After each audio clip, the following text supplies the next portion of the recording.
लतीफ अफरीदी आमरू के आगे डट जाने वाले निडर वकील जो फातिमा जिन्ना की हिमायत पर यूनिवर्सिटी से भी निकाले गए। पाकिस्तान के मारूफ वकील और सुप्रीम कोर्ट बार एसोसिएशन के साबिक सदर लतीफ अफरीदी को पेशावर में गोली मारकर हलाक कर दिया गया। पुलिस के मुताबिक हमलावरों ने उन्हें पेशावर हाईकोर्ट बार की इमारत में निशाना बनाया। पुलिस हुकाम के मुताबिक हमलावर को जाए वारदात से गिरफ्तार कर लिया गया। इस हमले के बाद लतीफ अफरीदी को मकामी अस्पताल मुंतकिल किया गया, ताहम वो रास्ते में ही दम तोड़ गए। लेडी रीडिंग अस्पताल के तर्जुमान मोहम्मद आसिम के मुताबिक लतीफ अफरीदी को मुर्दा हालत में अस्पताल लाया गया था। एसएसपी ऑपरेशन पेशावर पुलिस ने मीडिया से गुफ्तगू में बताया कि लतीफ अफरीदी पर फायरिंग करने वाले मुलजिम को हिरासत में लिया जा चुका है और उससे तफ्तीश जारी है।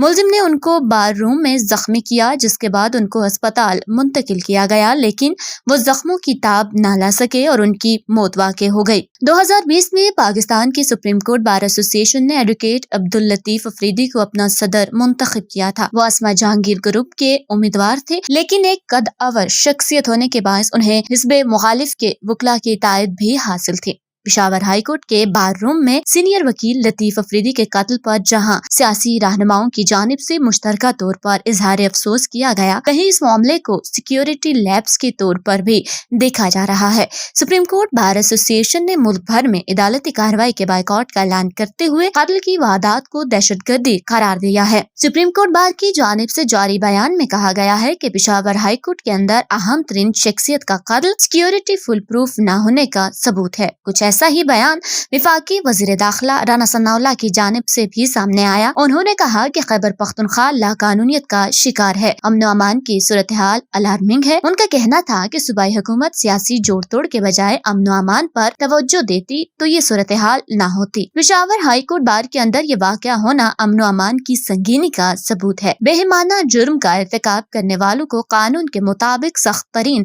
सजा दी जाए। सुप्रीम कोर्ट बार एसोसिएशन के साबिक सदर लतीफ अफरीदी उन अफराद में शामिल थे जो 70 की दहाई के बाद मुल्क में जितने भी माशाल्लाह नाफिज किए गए और फिर मुल्क में हिस्ब मुखालिफ की जितनी तहरीक चली वो हर बार जेल गए। उनकी आवाज और दबंग अंदाज जमाना तालिब इल्मी से था। उन्हें मोहतरमा फातिमा जिन्ना को इंतखाबात में हिमायत करने की पदाश में यूनिवर्सिटी से निकाल दिया गया था। पहले फौजी सदर अयूब खान के दौर में उन्हें तालिब इल्म रहनुमा की हैसियत से पाबंद सलासल रखा गया। वो बतौर सियासी कारकुन साबिक डिक्टेटर जियाउल हक के दौर में भी 5 मरतबा जेल जा चुके हैं। फिर सन 2007 में उन्होंने मुल्क में परवेज मुशर्रफ की जानिब से लगाई जाने वाली इमरजेंसी की शदीद मुखालफत की थी। तब वो जेल तो नहीं गए, लेकिन 6 अक्टूबर सन 2007 को ही खैबर पख्तूनख्वा असम्बली के गेट पर जब वो पुरअमन एहतजाज कर रहे थे तो बख्तरबंद गाड़ी ने उन्हें रौंद डाला था, जिसकी वजह से उनकी एक टांग टूट गई थी। इसके बाद से वो छड़ी के सहारे अदालतों में पेश होते थे। लतीफ अफरीदी एक प्रोफेक्शनिस्ट वकील जो जूनियर्स के लिए सायेदार दरख्त की तरह थे। तारिक अफगान ने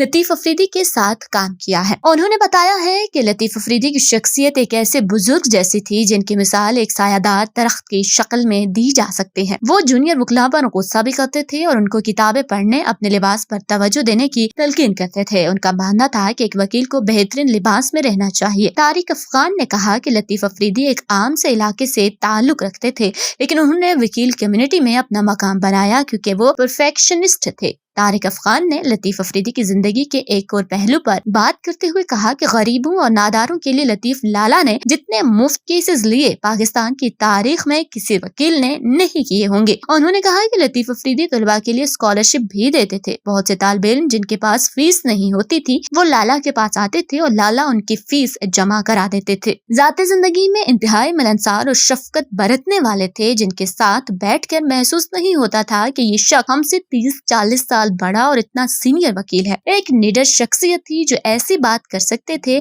जो कोई और नहीं कर सकता था। लतीफ अफरीदी सन 1968 में ग्रेजुएशन करने के बाद वकालत के पेशे से मुंसलिक हो गए थे। 3 दहाइयों तक हाई कोर्ट में वकालत करने के बाद वो सन 2006 में सुप्रीम कोर्ट के वकील बने। वो 6 बार Peshawar high court bar association के सदर रह चुके हैं। वो पाकिस्तान बार काउंसिल के नायब सदर भी रह चुके हैं और human rights commission of Pakistan के मेंबर भी रहे। साबका कबायली इलाके जिला खैबर की वादी तीरा से ताल्लुक रखने वाले एडवोकेट लतीफ अफरीदी का सियासी ताल्लुक अवामी नेशनल पार्टी से था। सन 1979 में गौस बख्श बजिंजो की पाकिस्तान नेशनल पार्टी में शामिल हुए। फिर इस जमात का अवामी नेशनल पार्टी में इंजमाम انتظام ہوا۔ لطیف افریدی رکن قومی اسمبلی بھی منتخب ہوئے۔ کچھ عرصے کے لیے وہ نیشنل عوامی پارٹی اجمل خٹک سے بھی وابستہ ہوئے، لیکن پھر ANP کا حصہ بن گئے۔ عبداللطیف افریدی نے ہزاروں مزدوروں، سیاسی کارکنوں اور شہریوں کے مقدمات بغیر فیس کے لڑے۔ ملک کی اعلیٰ عدالتوں میں انسانی حقوق سے متعلق درخواستوں کی پیروی کرنے کے ساتھ ساتھ پشتون تحفظ موومنٹ کے خلاف صوبہ خیبر پختونخوا میں جتنے بھی مقدمات درج کیے گئے ان میں سے زیادہ تر مقدمات کی پیروی لطیف افریدی کرتے رہے۔ صوبہ خیبر پختونخوا میں فوج کے زیر انتظام چلنے والے حراستی مراکز کے خلاف درخواستوں کی پیروی بھی سپریم کورٹ بار ایسوسی ایشن کے 9 منتخب صدر کرتے رہے ہیں۔